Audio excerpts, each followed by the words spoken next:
Selamat datang dan selamat menikmati novel kesayangan Anda. Tolong dibantu subscribe ya channel Febrian X Rere. Terima kasih. Bab 3281. Mendengar suara He Hongsheng, Ye Chen tersenyum tipis dan berbicara, "Tuan He, ada sesuatu yang saya perlu bantuan dari Anda dan seluruh keluarga He." He Hongsheng berkata dengan tegas, "Tuan Ye, kami telah menunggu untuk berbagi kekhawatiran Anda. Jika ada sesuatu yang ingin Anda lakukan, tanyakan saja." Ye Chen kemudian berkata, "Saya harus mengirim 2 orang ke Yanjing besok malam, dan kedua orang ini sangat penting bagi saya. Identitas mereka sensitif, jadi ketika mereka tiba di Yanjing, mereka harus dijaga ketat agar tidak ada yang bisa mendapatkannya, angin dari mereka." "Nyaman, tentu saja nyaman." He Hongsheng berkata tanpa ragu, "Kami datang jauh-jauh dari kota gurun ke Jinling untuk berbagi kekhawatiran Anda dan melayani Anda, Tuan Ye. Saya tidak pernah memiliki kesempatan untuk membalas Anda, jadi saya benar-benar minta maaf untuk Anda, jadi tolong tinggalkan ini, penting bagi kami. Saya, He Hongsheng, menjamin dengan kepribadian saya bahwa tidak ada yang salah." Ye Chen berkata, "Siap, bagus. Karena Guru He sangat terbuka, saya tidak akan mengatakan omong kosong lagi.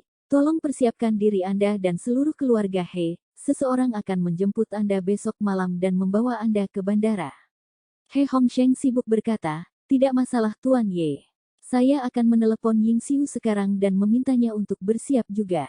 Ye Chen memikirkannya dan berkata, "Orang tua He, lebih baik tidak membiarkan Nona He pergi ke sana. Seseorang harus menjaga Jinling, jadi mengapa tidak membiarkannya membantu mengawasi Hong Wu dan pelatihan harian Chen, anak buah Zekai?"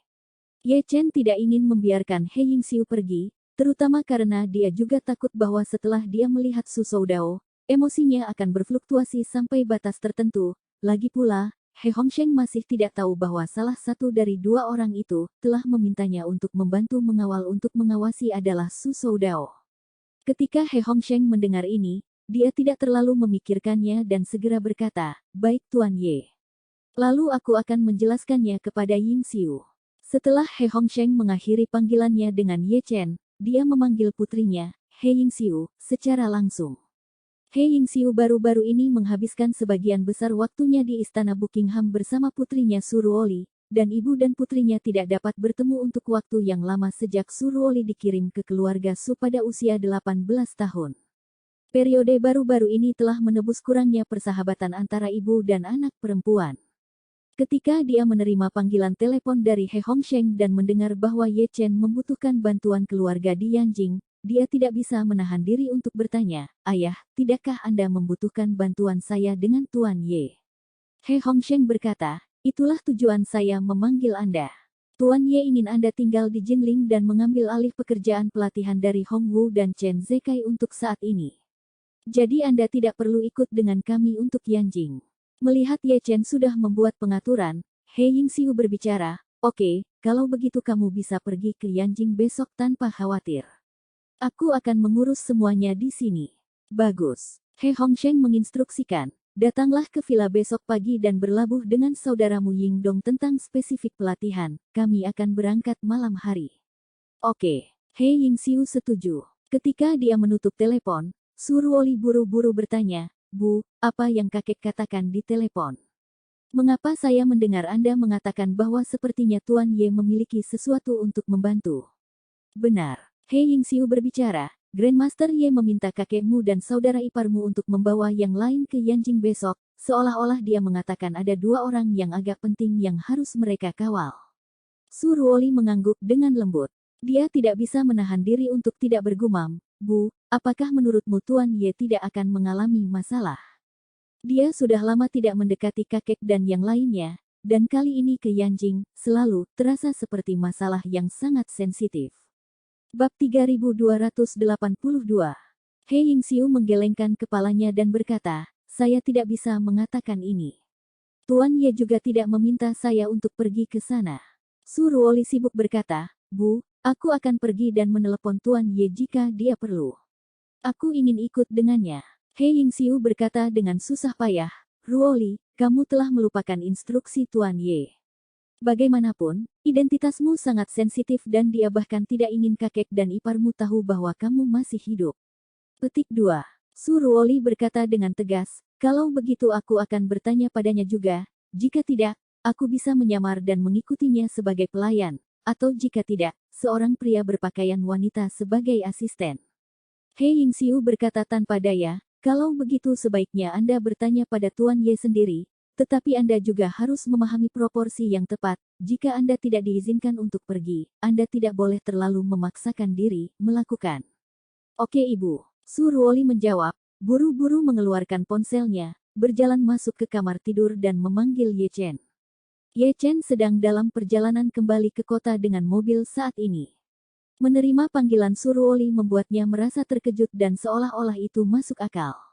Segera setelah itu, dia mengangkat telepon dan bertanya sambil tersenyum, Ruoli, mengapa kamu meneleponku saat ini? Su Ruoli dengan sibuk berkata, Tuan Ye, saya mendengar bahwa Anda akan pergi ke Yanjing dan telah meminta kakek saya dan yang lainnya untuk pergi membantu, jadi saya ingin bertanya apakah Anda dapat membawa saya. Ye Chen berpikir sejenak dan berbicara, Ruoli, identitasmu masih sangat sensitif sekarang. Orang Jepang masih mencarimu di mana-mana hingga sekarang, dan aku yakin mereka pasti memiliki banyak mata dan telinga di Yanjing, jadi lebih baik untuk kamu untuk tidak keluar dan menunjukkan wajahmu untuk saat ini. Su Ruoli berkata dengan nada agak cemas, Tuan Ye, meskipun kekuatan Ruoli mungkin tidak luar biasa, itu tidak akan menahan Anda, dan itu pasti akan dapat membantu Anda dengan kekhawatiran Anda sampai batas tertentu di sisi lain. Tolong, bawa saja aku bersamamu. Aku bisa berdandan dengan menyamar dan tidak ada yang akan tahu, tolong bawa aku bersamamu. Ye Chen tersenyum dan berkata, bukan masalah besar bagi saya untuk pergi ke Yanjing kali ini. Ini hanya masalah 2 atau 3 hari dan saya akan kembali, jadi Anda tidak perlu khawatir tentang saya. Mengatakan itu, Ye Chen menambahkan, aku berjanji padamu. Setelah angin berlalu beberapa waktu kemudian, aku pasti akan membawamu bersamaku ketika ada hal seperti ini lagi. Mendengar ini, Su Ruoli juga tahu bahwa Ye Chen tidak akan berubah pikiran, tetapi itu baik bahwa Ye Chen telah meninggalkan beberapa saat harapan untuk dirinya sendiri dengan kata-kata terakhir ini, jadi dia buru-buru berkata, kalau begitu kamu tidak boleh lupa. Lama, saya telah tinggal di hotel, kebosanan adalah yang kedua, terutama karena saya merasa tidak dapat melakukan apapun untuk Anda, saya benar-benar merasa bahwa saya sia-sia. Jangan khawatir, Ye Chen tersenyum tipis, pasti akan ada tempat untukmu di masa depan. Tepat ketika Ye Chen baru saja menenangkan Su Ruoli, Su Chengfeng, yang berada di Suhang, tiba-tiba menerima panggilan telepon dari One Breaking Army. Hari-hari ini, Su Ansun telah menghabiskan setiap hari seperti setahun. Bukan karena dia dalam suasana hati yang buruk atau dalam situasi yang menyedihkan sehingga dia merasa seperti ini, tetapi karena dia telah menantikan festival Qingming segera datang. Itu karena festival Qingming akan menjadi hari ketika keluarga Ye akan benar-benar mundur dari panggung. Begitu keluarga Ye jatuh, keluarga Su akan dapat terus mempertahankan posisinya sebagai keluarga nomor 1 di negara ini. Terlebih lagi, dengan sekutu yang kuat seperti Wan Bajun, dia tidak hanya akan mampu menghilangkan ancaman di masa depan, dia bahkan memiliki kesempatan untuk naik ke level berikutnya. Ketika dia melihat Wan Bajun menelepon, Su Chengfeng mengangkat telepon dengan gembira dan berkata, Bajun, apa yang ingin kamu katakan padaku ketika kamu menelepon selarut ini? Wan Bajun berkata dengan suara dingin, saya menelepon untuk memberitahu Anda bahwa pada pagi hari tanggal 5 April saya akan memindahkan peti mati orang tua saya ke Gunung Wanling, dan kemudian menguburkan orang tua saya di Gunung Yeling di depan seluruh keluarga Ye. Ayahku selalu menghormati Paman Su, dan kamu adalah ayah Paman Su, jadi aku harap kamu akan memimpin upacara pemakaman orang tuaku. Bab 3283. Mendengar ini, Su Chengfeng bertanya dengan sedikit terkejut secara keseluruhan, Broken Jun, bukankah kita mengatakan sebelumnya bahwa kita akan menunggu yang kelima untuk menyelesaikan keluarga Ye dan yang keenam sebelum memindahkan peti mati orang tuamu ke Gunung Wanling? Sudah berubah. Wan Breaking Jun berkata dengan suara tegas, Aula 10.000 naga sedang mengalami masalah di luar negeri, aku harus segera pergi ke Timur Tengah setelah menyelesaikan urusan keluarga Ye, dan aku mendapat kesan bahwa pada hari Ye Festival Leluhur Keluarga. Memindahkan peti mati orang tuaku akan lebih memalukan bagi keluarga Ye. Su Chengfeng buru-buru berkata, itu pasti. Upacara leluhur keluarga Ye didedikasikan untuk lebih dari 100 leluhur keluarga Ye selama berabad-abad. Jika Anda dapat membuat mereka tidak mungkin menyembah leluhur mereka pada hari Qingming, dan sebagai gantinya menyembah orang tuamu, maka wajah keluarga Ye pasti akan hilang. Wan Bajun mencibir, saya ingin lebih dari itu.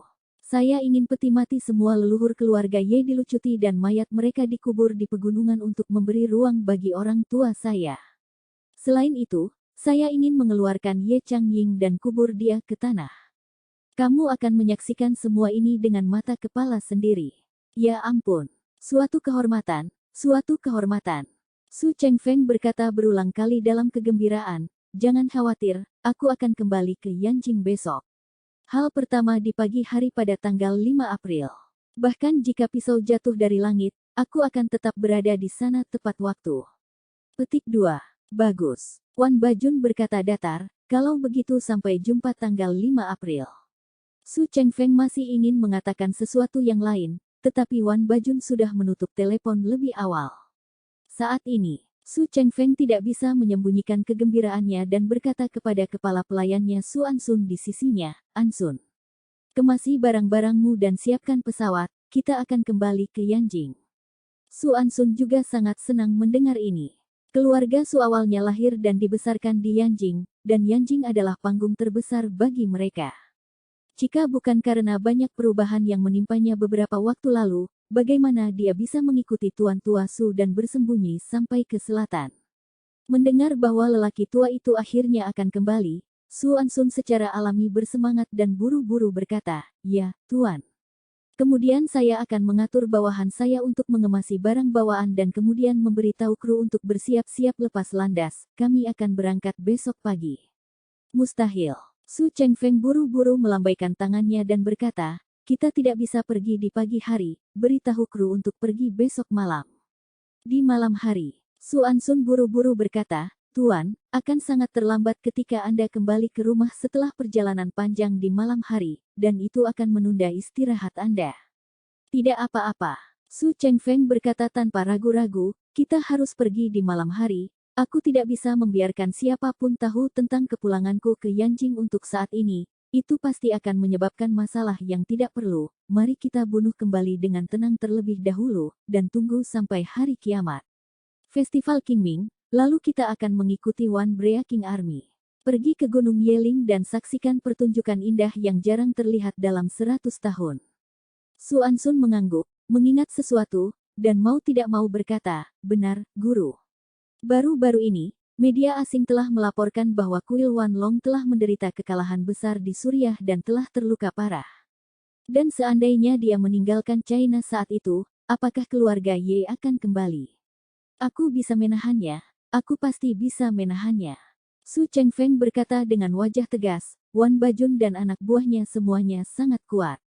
Bahkan jika kita meminjamkan Ye Zongquan 8 otak, dia tidak akan menyangka bahwa keluarga Ye akan menghadapi musuh yang begitu kuat di festival leluhur setiap 12 tahun sekali. Ketika para ahli dari Aula 10.000 Naga tiba-tiba di Gunung Yeling, mereka pasti akan membuat keluarga Ye lengah. Bab 3284. Berbicara tentang ini, Su Chengfeng mencibir dan berkata, pada saat itu akan sangat tergantung pada siapa yang memiliki tinju terkuat.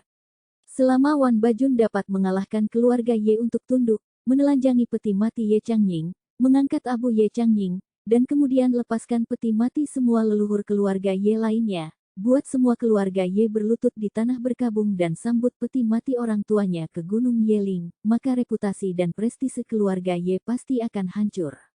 Begitu dia, Ye Zongquan, membuat keluarga Ye berlutut sepenuhnya, maka dia tidak akan pernah bisa bangun lagi dalam hidupnya. Su Ansun merenung sejenak dan berbicara, jika masalah ini benar-benar berkembang ke arah yang Anda katakan, maka reputasi keluarga Ye memang akan benar-benar hancur. Tetapi sementara reputasinya hancur, aset dan bisnis keluarga Ye masih ada, dan paling-paling, mereka hanya akan kehilangan koneksi dan wajah mereka. Dalam keadaan seperti itu, saya khawatir tidak akan mudah bagi kita untuk lebih menekan keluarga Ye. Dikatakan. Dia ragu-ragu untuk waktu yang lama sebelum berkata dengan serius, Tuan, saya punya sesuatu untuk dikatakan, dan Anda tidak boleh marah ketika saya mengatakannya. Su Chengfeng melambaikan tangannya dan berkata dengan suara dingin, saya tahu apa yang ingin Anda katakan. Anda mencoba untuk mengatakan bahwa reputasi keluarga Su juga telah dihancurkan oleh saya sejak lama, jadi saya khawatir keduanya kamu dan keluargaku tidak akan malu lagi saat itu. Semua orang setengah kati melawan 8, kan? Su Ansun buru-buru berlutut dan berkata dengan takut dan gentar, Tuan, saya tidak bermaksud begitu. Su Chengfeng bertanya kepadanya secara retoris, lalu apa maksudmu? Aku. Su Ansun terdiam sesaat. Apa yang ingin dia ungkapkan memang makna ini, tetapi dia tidak ingin menggunakan kata-kata langsung seperti itu. Su Chengfeng berkata dengan lembut, baiklah, aku tidak akan marah. Lagi pula, kamu juga setia. Su Ansun berlutut di tanah. Dia tidak berani menjawab lagi. Su Chengfeng berkata lagi saat ini, masalah apa yang dihadapi Wan Longhol di luar negeri bukanlah sesuatu yang perlu kita pedulikan. Yang perlu kita pedulikan hanyalah satu hal, karena Wan Bajun ingin mengubur peti mati orang tuanya ke dalam peti mati keluarga Ye.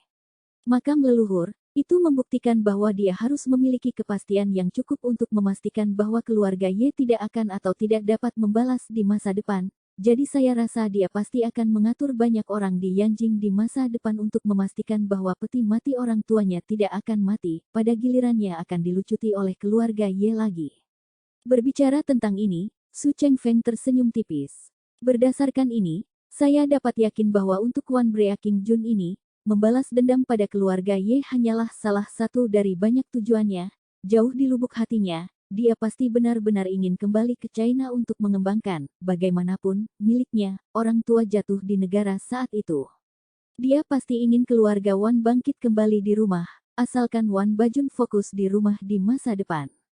Maka keluarga Ye sama sekali tidak memiliki kesempatan untuk maju. Su Ansun buru-buru berseru, Yang Mulia Bijaksana. Dengan cara ini, keluarga Ye pasti akan disiksa oleh tentara pemecah Wan di masa depan sampai mereka terbakar habis atau bahkan keluarga mereka hancur, dan pada saat itu, mereka secara alami akan tidak memiliki kemampuan untuk melawan kita dalam bisnis. Su Chengfeng mencibir, Ye Zongquan akan segera tidak dapat mengurus dirinya sendiri, apalagi yang bisa dia lakukan untuk melawanku. Saya benar-benar menantikan festival Qingming, ketika peti mati dari 100 atau lebih leluhur keluarga Ye akan digali, dan saya bahkan lebih menantikan Ye Zongquan yang berusia 70 dan 80 tahun. Mengenakan berkabung untuk pasangan Wan Liancheng. Saya pasti akan mengambil gambar wajah terburuknya dan mempostingnya di internet, sehingga semua orang dapat melihat bagaimana kepala keluarga Ye mengibaskan ekornya di lutut seperti anjing. Bab 3285. Keesokan paginya, tanggal 3 April Ye Chen hanya mengemasi beberapa pakaian, mengucapkan selamat tinggal kepada istri dan mertuanya, dan memulai perjalanan kembali ke Yanjing sekali lagi. Kali ini dia tidak naik pesawat pribadi keluarga Ye, tetapi jet bisnis Boeing yang diberikan Gu Yanzong kepadanya, dan bersama Richard Chen, dia bersiap untuk berangkat ke Yanjing. Setelah naik ke pesawat, Ye Chen menelepon Gu Qiuyi dan memberitahunya bahwa dia akan lepas landas dan akan mendarat di bandara Yanjing sekitar 1 jam atau lebih. Secara alami, Gu Qiuyi sangat gembira dan berkata di tempat bahwa dia akan segera pergi ke bandara untuk mempersiapkan salam. Saat pesawat perlahan meluncur dan akan berakselerasi di ujung landasan, Ye Chen menerima panggilan telepon dari Ye Zongquan, orang tua Ye. Di telepon, Ye Zongquan tidak bisa menyembunyikan kegembiraannya dan bertanya, Chener, kapan kamu datang ke Yanjing? Ye Chen berkata dengan acuh tak acuh, aku di pesawat sekarang dan akan segera lepas landas. Bagus sekali. Ye Zongquan berkata dengan sangat gembira, seluruh keluarga Ye sekarang merindukanmu. Malam ini, saya akan mengadakan jamuan makan di rumah saya untuk semua kepala keluarga agunan dan cabang keluarga Ye, serta juru bicara keluarga Ye sendiri di seluruh dunia, negara dan bahkan di seluruh dunia, dan kemudian saya akan memperkenalkan Anda kepada mereka di depan semua orang dan memberitahu mereka bahwa Anda adalah putra Chang Ying. Ye Chen berkata, lupakan saja, itu akan terlalu menonjol dan tidak sesuai dengan kebiasaanku. Dia berkata, saya akan tinggal di rumah Paman Gu hari ini, dan besok saya akan kembali ke keluarga Ye untuk menghadiri pertemuan sebelum upacara leluhur, dan saya juga akan menghadiri upacara leluhur lusa. Ye Zongquan buru-buru berkata, "Cener, kamu adalah putra Chang Ying, cucuku, dan tuan muda kedua dari seluruh keluarga Ye di generasi ini. Kamu harus tahu bahwa pertunjukan masa depan adalah duniamu anak muda. Pada waktunya kamu akan menjadi orang nomor 2 dari keluarga Ye. Peristiwa penting seperti itu hanya datang sekali dalam 12 tahun. Kamu harus memanfaatkan kesempatan untuk membuat cabang samping keluarga Ye itu diyakinkan padamu." Ah. Ye Chen tersenyum dan berkata, "Tidak perlu untuk itu. Saya juga tidak akan mewarisi properti keluarga Ye. Biarkan orang lain yang melempar kepala." Mengatakan itu, dia mendengar raungan dari mesin pesawat dan pesawat mulai membuat sprint penuh di salah satu ujung landasan. Jadi dia berkata kepada Ye Zongquan, "Pesawat akan lepas landas, mari kita berhenti sekarang, lihat kamu besok juga." Setelah mengatakan ini, Ye Chen tidak menunggu tanggapan penatua Ye, jadi dia hanya menutup telepon. Sebenarnya, dia tidak sengaja ingin bersikap kasar kepada kakeknya, terutama karena dia tahu persis apa yang ada di pikiran tuan tua itu. Dia tahu bahwa tuan tua pasti ingin dia mengambil kesempatan dari upacara leluhur ini untuk secara resmi kembali ke keluarga Ye, sehingga benar-benar meninggalkan status yatim piatu yang dia miliki di Jinling selama 20 tahun sebelumnya. Tapi ini tidak dapat diterima oleh Ye Chen. 20 tahun telah berlalu dan dalam pikirannya dia bukan lagi tuan muda dari keluarga Ye bernama Ye Chen, dia adalah anak yatim piatu di Yanjing bernama Ye Chen. Lagi pula, orang tuanya sudah pergi selama hampir 20 tahun, dan ikatan antara dirinya dan keluarga Ye telah terputus selama 20 tahun, jadi menurutnya, tidak perlu dan tidak mungkin untuk memaksa ikatan ini kembali. Pada saat ini, ketika Ye Zongquan melihat bahwa Ye Chen telah menutup teleponnya, hatinya kurang lebih tidak bahagia. Tapi dia masih jelas tentang alasan Ye Chen untuk melakukannya. Dia juga tahu bahwa Ye Chen belum ingin secara resmi mengubah kembali statusnya sebagai tuan muda keluarga Ye. Bab 3286. Jika saja sebagai seorang kakek, dia benar-benar tidak ingin memaksa Ye Chen ketika putra keduanya telah meninggal bertahun-tahun yang lalu dan dia tidak dapat dengan mudah mengetahui keberadaan cucunya. Bukan pilihan yang buruk untuk membiarkan Ye Chen menjalani hidupnya dengan bahagia.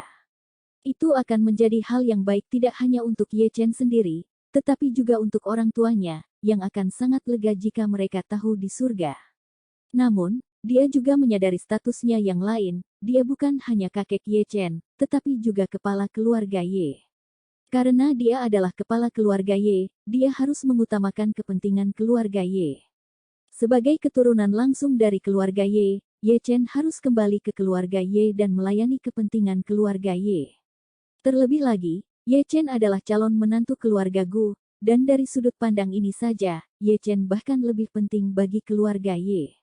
Oleh karena itu, kali ini, Ye Zongquan berencana untuk melakukan semua yang dia bisa untuk menjaga Ye Chen selama dia di sini, terlepas dari apakah dia bersedia untuk kembali ke keluarga Ye atau tidak.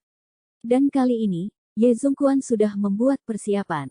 Dia berencana untuk mengatur beberapa fotografer untuk menghadiri upacara pemujaan leluhur dengan pakaian biasa pada hari upacara, dan meminta mereka mengambil beberapa foto dan video upacara, dan kemudian memilih yang dengan hasil terbaik dan memberikannya ke media untuk rilis. Dengan begitu, tidak hanya kekuatan dan keanggunan keluarga Ye yang dapat ditunjukkan ke seluruh negeri, itu juga akan mengekspos Ye Chen bersama dengan keturunan keluarga Ye lainnya. Dia merasa bahwa begitu identitas Ye Chen sebagai tuan muda dari keluarga Ye terungkap, maka tidak mungkin baginya untuk kembali ke identitas sebelumnya sebagai Ye Chen yang yatim piatu. Memikirkan hal ini, dia mengumpulkan keluarganya dan berbicara dengan kegembiraan yang tidak disembunyikan. "Haha, Cener sudah pergi ke Yanjing. Dia akan tiba di Yanjing hanya dalam waktu 1 jam. Dia telah jauh dari rumah selama hampir 20 tahun dan akhirnya kembali. Ini adalah keberuntungan besar bagi keluarga Ye saya yang belum terjadi lebih dari 10 tahun."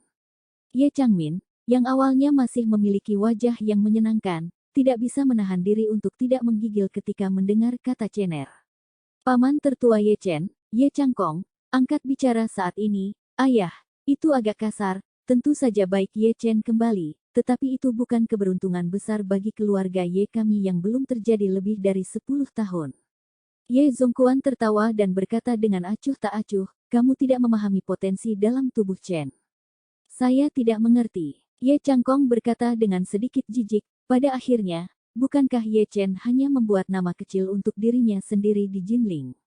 Memang benar, saya mendengar bahwa dia telah bertemu beberapa orang di luar, tetapi pada akhirnya, ini masih belum, di atas panggung, Anda dapat melihat bahwa dia tampaknya baik-baik saja di Jinling. Ketika dia datang ke Yanjing, dia benar-benar tidak memiliki banyak kesempatan. Jika Jinling adalah sungai, maka Yanjing adalah laut. Saya khawatir dia menang tidak bisa beradaptasi di sini sama sekali.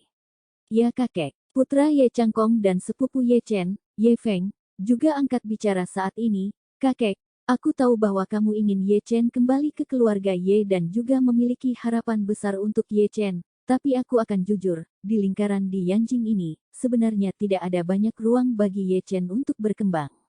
Mengatakan itu, dia melanjutkan analisisnya dengan wajah serius. Kamu hanya mengambil lingkaran yang biasanya aku mainkan, yang mana salah satu dari kita tidak belajar di luar negeri selama bertahun-tahun dan melihat banyak hal. Kebanyakan dari mereka telah tinggal di Amerika Serikat, Inggris, atau setidaknya Australia, dan dalam hal pendidikan, gelar master hanyalah pengantar, dan banyak dari mereka adalah PhD di bidang ekonomi dan manajemen, tetapi Ye Chen hanya pergi ke universitas selama 1 tahun dan bahkan tidak memiliki ijazah universitas. Bagaimana dia bisa berintegrasi ke dalam lingkaran ini ketika dia datang ke Yanjing? Sepupu Ye Feng, Ye Hao, yang juga sepupu Ye Chen, menggema, ya, kakek, meskipun Ye Chen adalah anggota keluarga Ye, pada akhirnya, dia hanya terkait dengan keluarga Ye dalam hal garis keturunan, tapi sisanya, pada dasarnya, tidak cocok. Biarkan saya terus terang, dia adalah orang kelas bawah yang lengkap di depan keluarga Ye. Saya pikir Anda seharusnya tidak terlalu berharap padanya, karena semakin besar harapan, semakin besar kekecewaan. Bab 3287. Ye Zongquan melihat sekelompok orang di depannya dan menggelengkan kepalanya dengan lembut. Dia tahu bahwa orang-orang ini semua kurang memahami Ye Chen, dan pada saat yang sama khawatir bahwa Ye Chen akan membagi minat mereka yang sudah mapan setelah dia kembali. Jadi mereka akan mengatakan hal-hal seperti itu untuk mencoba membingungkan audisi mereka sendiri. Namun, bagaimana mungkin rubah tua seperti dia dipengaruhi oleh orang-orang ini? Hanya ada 2 orang di keluarga Ye yang tahu apa yang benar-benar mampu dilakukan Ye Chen. Dari jumlah tersebut, Ye Changmin tahu beberapa dan Ye Zongquan tahu lebih banyak lagi. Setelah Ye Changmin dipukuli secara brutal oleh Malan di Jinling terakhir kali, dan kemudian diculik oleh ayah dan anak Xiao Changqian dan Xiao Hailong, Ye Chen telah mengatakan beberapa hal tentang dirinya di depannya.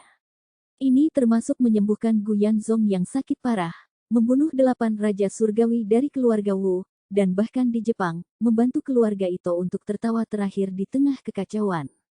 Selain hal-hal ini, Ye Zongquan juga tahu bahwa Ye Chen mampu pergi jauh ke Suriah sendirian dan menyelamatkan seorang wanita dari basis oposisi, dan bahwa ia mampu menangkap dan melemparkan Su Soudao ke Suriah dengan kekuatannya sendiri. Ye Zongquan bahkan tahu bahwa Ye Chen telah melakukan perjalanan lagi ke Suriah 2 hari yang lalu dan membawa Su Soudao kembali ke tengah kekacauan.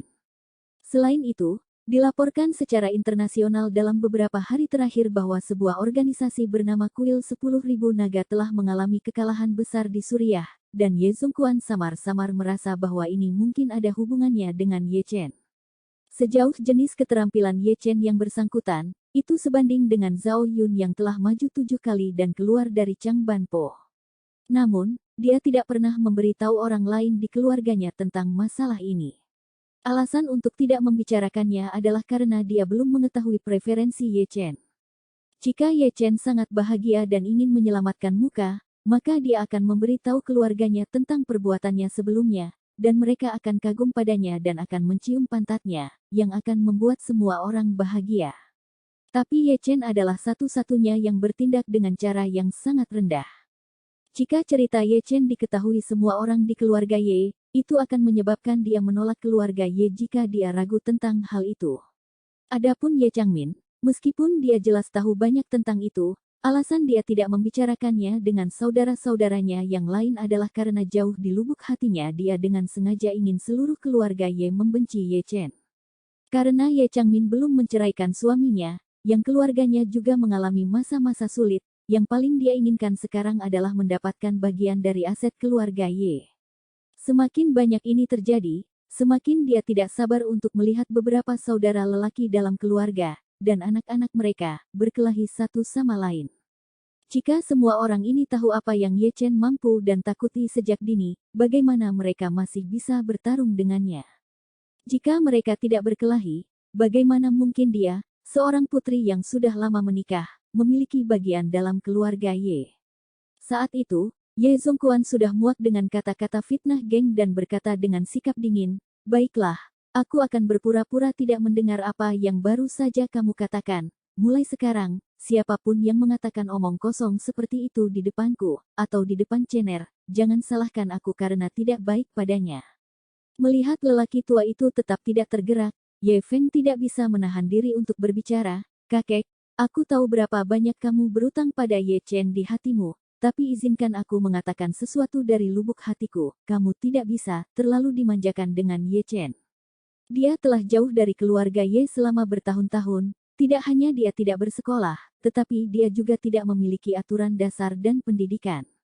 Dia menempatkan bibiku di bawah tahanan rumah di sebuah kota kumuh di Jinling selama tahun baru, apakah dia masih menghormati orang tua dan anak-anak? Jika Anda ingin dia kembali ke keluarga Ye, Anda harus menetapkan aturan untuknya." Setelah mengatakan itu, dia memandang Ye Changmin dan dengan sengaja mendesak, "Bibi Ye Chen sangat kasar padamu, dia tidak menganggapmu sebagai penatua sama sekali, apakah menurutmu kita harus menetapkan aturan dengan benar untuknya?"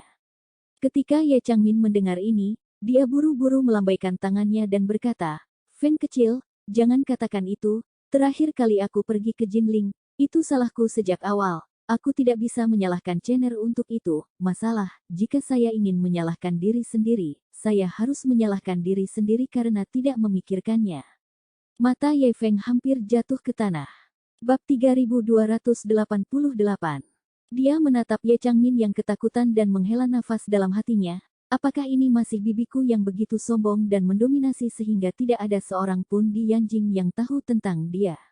Di masa lalu, dia akan berjuang untuk hidupnya bahkan jika seorang rambut hilang, tetapi setelah mengambil kerugian besar dari Ye Chen, kenapa dia bahkan tidak punya pikiran untuk membalas dendam?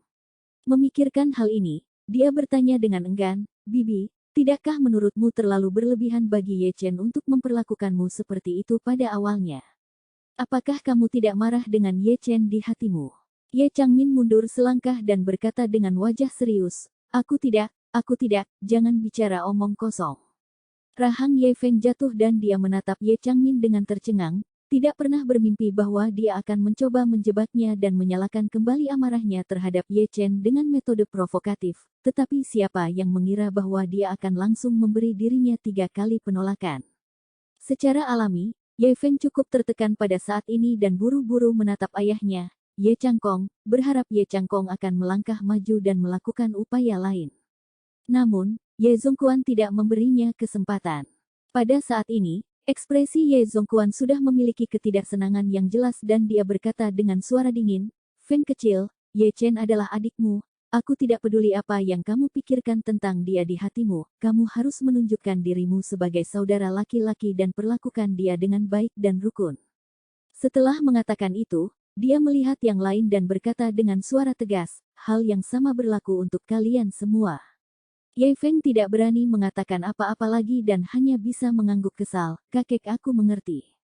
Ye Zongquan berkata dengan dingin, "Cener akan tiba dalam waktu kurang dari 1 jam, jadi kamu harus bergegas dan bersiap-siap, dan secara pribadi pergi ke bandara untuk menjemput saudaramu dan kembali." Ye Feng bertanya dengan ekspresi terkejut di wajahnya, "Kamu ingin aku pergi ke bandara untuk menjemputnya?" "Tentu saja." Ye Zongquan berkata, "Cener mengatakan di telepon bahwa dia akan pergi ke keluarga Gu terlebih dahulu, tetapi dia sudah jauh dari rumah selama bertahun-tahun dan sekarang dia akhirnya kembali. Dia secara alami harus datang ke keluarga Ye, dia mendarat, jadi bagaimana dia bisa pergi ke keluarga Gu? Jadi, bawalah seseorang untuk menemuinya di bandara, bicaralah dengan baik padanya dan bawa dia ke keluarga Ye." Ketika Ye Feng mendengar bahwa dia disuruh menjemput Ye Chen, dia kesal di dalam hatinya. Dia merasa bahwa dia adalah putra dan cucu tertua dari keluarga Ye. Status cucu tertua sama dengan putra mahkota, dan semua putra dan cucu lainnya harus hormat ketika mereka melihatnya. Jadi mengapa dia, putra dan cucu tertua, diizinkan untuk menjemputnya ketika dia, seorang Ye Chen, telah jauh dari rumah selama bertahun-tahun.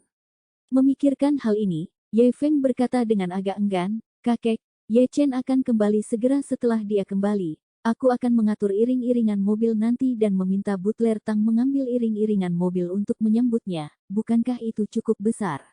Tidak perlu bagiku untuk pergi juga, kan?" Ye Zongquan berkata dengan tegas, "Hanya jika kamu pergi, kamu dapat menunjukkan ketulusan keluarga Ye." Ye Feng mengerutkan kening dan berkata, "Ye Chen adalah putra paman kedua saya, bahkan jika dia telah jauh dari rumah selama bertahun-tahun, dia masih anggota keluarga, jadi tidak perlu bersikap kasar antara anggota keluarga dan anggota keluarga, ketulusan macam apa yang ada." Ye Zongquan berkata dengan serius, "Apa yang kamu tahu? Ye Chen meninggalkan rumah pada usia 8 tahun dan tidak pernah secara resmi kembali untuk mengakui leluhurnya. Pada akhirnya dia sekarang memperlakukan kita sebagai orang luar, jadi kita harus membiarkan dia merasakan ketulusan hati, seluruh keluarga Ye, sehingga dia rela mengakui leluhurnya." Ye Feng tidak menyangka Ye Zongquan begitu mementingkan Ye Chen, hatinya bahkan lebih kesal. Dia tidak bisa menahan diri untuk diam-diam menghela nafas. Ye Chen ini, dia telah pergi selama hampir 20 tahun, sekarang dia tiba-tiba kembali, dingin, apa sebenarnya niatnya? Mungkinkah dia ingin mencuri kualifikasi pewaris generasi baru keluarga Ye dari lelaki tua itu? Dan lelaki tua itu, membela Ye Chen di setiap kesempatan. Apakah dia ingin Ye Chen tinggal di keluarga Ye untuk memeriksa dan menyeimbangkan satu sama lain denganku? Sampah belaka yang telah berkeliaran di luar selama 20 tahun, apakah dia juga layak memanggilku saudara Ye Feng? Aku tidak tahu mengapa kakek sangat memikirkannya. Apakah itu karena dia memiliki kontrak pernikahan dengan keluarga Gu? Pada saat ini, meskipun Ye Feng penuh dengan ketidaksenangan dan kemarahan, dia tidak berani secara langsung melanggar keinginan kakeknya. Jadi, dia hanya bisa dengan paksa menahan amarahnya dan setuju, berkata, "Baiklah kakek, kalau begitu aku akan pergi dan bersiap-siap dan pergi menjemputnya." Ye Zongquan mengangguk dengan lembut dan menatap Ye Hao, putra dari 3 Ye Changyun tertua, dan menginstruksikan, "Hao Hao, kamu ikut juga." Bab 3289. Mendengar bahwa lelaki tua itu memintanya untuk menjemput Ye Chen juga, Ye Hao enggan di dalam hatinya. Tapi tidak ada yang bisa dia lakukan bahkan jika dia enggan, bahkan sepupunya Ye Feng telah berkompromi, jadi bagaimana dia bisa berani untuk terus melawan? Jadi, dia hanya bisa setuju dengan jujur. Pada saat itu, seorang pelayan datang berlari untuk melaporkan, Tuan Muda Feng, Putri Helena ada di sini." Ketika Ye Feng mendengar bahwa Helena telah tiba, wajahnya yang suram sedikit mereda. Putri Helena ini adalah tunangan Ye Feng, putri dari keluarga kerajaan Nordik, Helena Iliad. Meskipun keluarga Ye dan keluarga Iliad telah mencapai kesepakatan pernikahan, mereka belum resmi bertunangan. Jadi karena alasan etiket dan takut gosip dari paparazi, keluarga Ye tidak mengatur agar Helena tinggal di villa keluarga Ye. Setelah tiba di Yanjing, Helena menginap di Buckingham Palace Hotel di Yanjing, tetapi pada siang hari dia sering mengunjungi keluarga Ye dan terkadang dia akan berkeliling Yanjing dengan Ye Feng. Ye Feng sangat menyukai Helena, bukan hanya karena gelarnya sebagai putri kerajaan Nordik, yang membuatnya terlihat baik, tetapi juga karena Helena sendiri adalah kecantikan Eropa dengan citra, temperamen, dan sosok yang luar biasa. Pada saat itu, seorang gadis kulit putih tinggi, mengenakan gaun putih panjang dengan rambut pirang panjang mengalir di bahunya, berjalan masuk. Kulitnya lebih putih dari salju dan bersinar dengan kilau kristal. Mata birunya yang besar sedalam dan bergerak seperti laut, dan hidungnya yang tinggi serta bibir merah tipisnya seperti sebuah karya seni yang diukir dengan halus, baik dalam penampilan maupun sosoknya, sesuatu yang langka di dunia. Penampilannya membuat seluruh ruang tamu keluarga Ye tampak cerah dalam sekejap. Helena 5 tahun lebih muda dari Ye Feng, dan baru saja menginjak usia 24 tahun ini. Dia adalah putri tertua dari keluarga kerajaan Nordik dan awalnya juga yang pertama di garis tahta, tetapi untuk beberapa alasan yang tidak diketahui, dia kemudian dihapus dari pewaris oleh keluarga kerajaan, itulah sebabnya dia dibawa ke dalam pernikahan dengan keluarga Ye.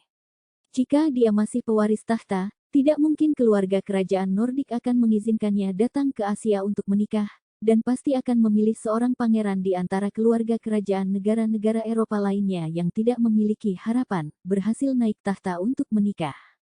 Ketika Ye Feng melihat Helena, dia segera menyapanya dengan senyum lembut di wajahnya dan dengan lembut berbicara dan bertanya, "Apakah kamu sudah sarapan, sayangku?" Helena mengangguk dangkal dan menjawab dalam bahasa Cina yang sangat terampil, "Saya sudah makan." Setelah mengatakan itu, dia memandang Ye Zongquan dan sedikit memberi hormat, "Halo, Tuan Ye Lao." Kemudian, dia menyapa ayah Ye Feng Ye Changkong, paman ketiga Ye Changyun, paman keempat Ye Changjun dan bibi Ye Changmin dan Ye Changxiu satu persatu. Ketika Ye Zongquan melihat bahwa dia sangat berpengetahuan dan masuk akal, dia tersenyum penuh terima kasih dan berkata, "Helena, kamu tidak perlu terlalu formal di rumah, apalagi memanggilku Tuan Tua Ye, jadilah seperti Feng kecil dan panggil aku kakek." Helena bertanya dengan agak canggung, "Saya mendengar bahwa menurut kebiasaan Cina, hanya setelah menikah Anda secara resmi mengubah nama Anda." "Iya." Ayah Ye Feng, Ye Changkong, tidak bisa menahan tawa. "Helena, menurut kebiasaan, memang benar bahwa Anda harus mengubah nama Anda setelah Anda resmi menikah, tetapi kami tidak harus begitu khusus tentang hal itu secara pribadi. Cepat atau lambat kita akan menjadi keluarga, jadi mengubahnya lebih awal juga tampak lebih dekat." Di sisi ruangan, Ye Changmin berkata sambil tersenyum, "Kakak, kamu bahkan belum membayar Helena untuk mengganti namanya, dan kamu ingin dia memanggilmu ayah dulu." Ye Changkong segera berkata, "Bahkan jika saya memanggilnya ayah sekarang, saya pasti akan membayar ganti mulut ketika saatnya tiba." Setelah mengatakan itu, dia memandang Helena dan berkata dengan serius, "Helena, Ibu Little Feng dan saya sudah membahasnya. Ketika saatnya tiba, kami masing-masing akan memberi Anda 18,8 juta dolar untuk perubahan mulut."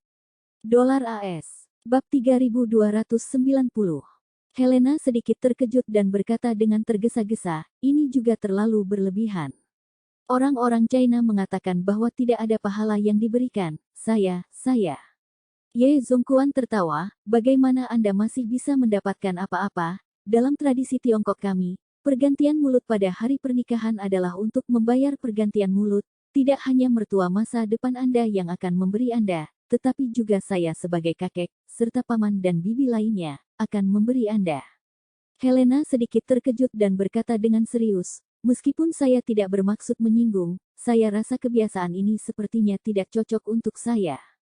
Mengatakan itu, Helena buru-buru menjelaskan, hal utama adalah bahwa di Eropa, kebanyakan anak muda pada dasarnya tidak menjangkau keluarga mereka untuk mendapatkan uang setelah mereka kuliah. Saya dan juga banyak teman saya, pergi ke universitas dengan beasiswa, dan pinjaman mahasiswa, dan biasanya saya tidak cukup menjangkau keluarga saya, jadi tidak bisakah saya menghilangkan biaya perubahan mulut semacam ini?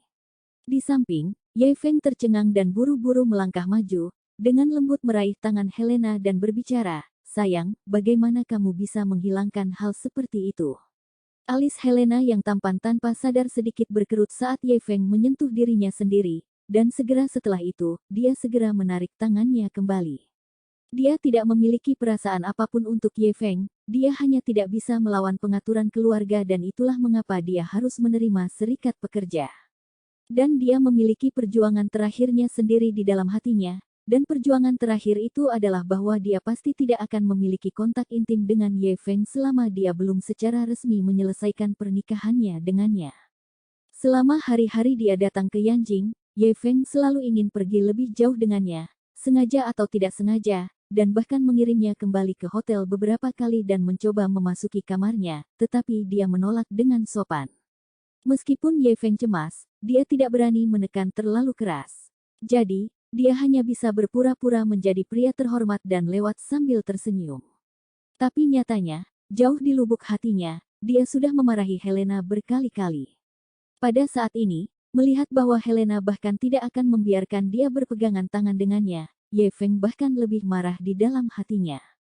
Dia tidak bisa membantu tetapi diam-diam menggertakkan giginya dan menghela nafas. Pelacur Nordik ini tidak tahu apakah dia benar-benar serius atau tidak. Sepanjang hari, dia bertingkah seperti dia sangat berharga, dia bahkan tidak akan membiarkanku menyentuh tangannya. "Jika kamu benar-benar perawan, aku akan menerimamu," Tetapi jika kamu sudah bersama orang lain untuk waktu yang lama, maka kamu akan menungguku untuk memperbaikimu setelah pernikahan. Adegan Ye Feng dan Helena berpegangan tangan dan dihindari jatuh di mata anggota keluarga Ye lainnya, dan masing-masing dari mereka memiliki pikiran mereka sendiri. Sebagai ayah Ye Feng, Ye Changkong juga sedikit banyak tidak senang di dalam hatinya, merasa bahwa Helena tidak memberikan wajah kepada putranya. Namun, Ye Zongquan semakin merasa bahwa Helena adalah gadis yang langka dan baik, lahir di Eropa dengan pikiran terbuka, tetapi dia tidak pernah berharap begitu teguh dalam prinsipnya, yang jarang terjadi. Jika dia menikahi seorang wanita yang merupakan wanita berair dan kemudian menyebabkan skandal perselingkuhan, keluarga Ye akan benar-benar malu pada dirinya sendiri. Ye Feng malu di dalam hatinya, jadi mulutnya hanya bisa terburu-buru untuk mengubah topik pembicaraan dan mengalihkan perhatian semua orang. Dia kemudian berkata kepada Helena, "Sayang, apakah itu harga pengantin atau biaya perubahan mulut? Ini adalah uang awal untuk keluarga setelah kami berdua menikah. Ini adalah isyarat baik dari para tetua keluarga. Bagaimana bisakah kita menolaknya? Jadi kamu, lebih baik masuk ke negara itu dan mengikuti kebiasaan, tidak peduli dengan detail ini." Helena, bagaimanapun, berkata dengan benar, jika itu adalah uang awal yang diberikan oleh para tetua keluarga, maka jelas tidak adil bagi kami untuk menerima hanya milik keluargamu, tetapi jika kedua keluarga menerimanya, kami tidak memiliki tradisi ini di sana, dan saya tidak bisa terbuka kepada orang tua saya tentang hal itu, jadi saya pikir kita mungkin juga fleksibel dan menghilangkan kebiasaan ini. Petik 2. Kepala Ye Feng ada di mana-mana dan dia mengutuk dengan marah di dalam hatinya, apakah kamu pernah ditendang di kepala oleh keledai? Ketika kamu menikah, kamu bisa mendapatkan puluhan juta dolar hanya untuk biaya perubahan mulut, yang diterjemahkan menjadi 400 hingga 500 juta RMB, dan Anda hanya tidak ingin mengatakan tidak. Sama seperti Ye Feng yang tertekan, Ye Zongquan melihat waktu dan berkata, "Baiklah, Feng, cepatlah pergi ke bandara untuk menjemput Chener, atau kita akan tertunda, kita akan membicarakan hal-hal ini nanti." Oke. Ye Feng hanya bisa setuju, memandang Helena, berpikir sejenak di kepalanya dan berkata sambil tersenyum, "Sayang, jika kamu tidak ada hubungannya, kamu bisa ikut denganku ke bandara."